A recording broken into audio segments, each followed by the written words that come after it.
In 1879, an 8-year-old girl discovered one of the world's greatest archaeological finds that's been called the Sistine Chapel of Prehistory. Welcome back to episode 15 of Ancient Site Sunday. Today we are going to the Cave of Altamira in Spain. Deep in northern Spain lies a cave where Stone Age artists created magic. The Cave of Altamira was discovered by a hunter looking for his lost dog, who then informed the landlord of the area, Marcelino Sanz de Sautuola. He was an archaeologist, and he brought his daughter Maria to the cave with him to explore it. This is a photo of Maria here, and it was in one of the chambers where Maria looked up and saw life-sized bison galloping across the ceiling. This 8-year-old made one of the greatest archaeological discoveries in history.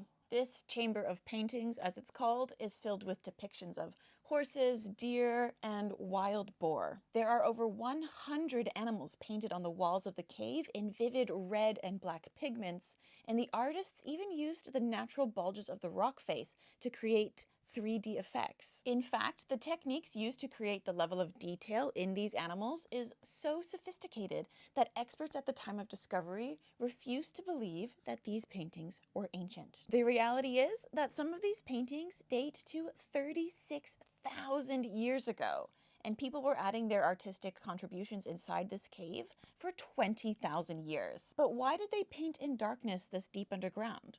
It's possible that these animals were for some sort of hunting magic, religious ceremonies, or to just even tell stories throughout generations. The artists even chose specific chambers and used the cave's acoustics. The deepest passages also contain mysterious geometric symbols that we're still trying to figure out. The discovery of the Cave of Altamira changed everything.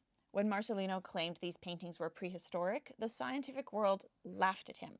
They couldn't believe that prehistoric people could create such beautiful art. And it wasn't until decades later, when similar paintings were found in caves in France, that people started to believe his claim. You can't visit the original cave today, as our breath and just general human existence is very damaging to the artwork, but there is this life-size replica of the cave that you can get lost in and marvel at these early masterpieces. Maybe when you look at them, you'll agree with Picasso, who, after visiting the cave, said, "We haven't learned to paint better. We've only painted different." Be sure to follow to make sure you don't miss next week's episode.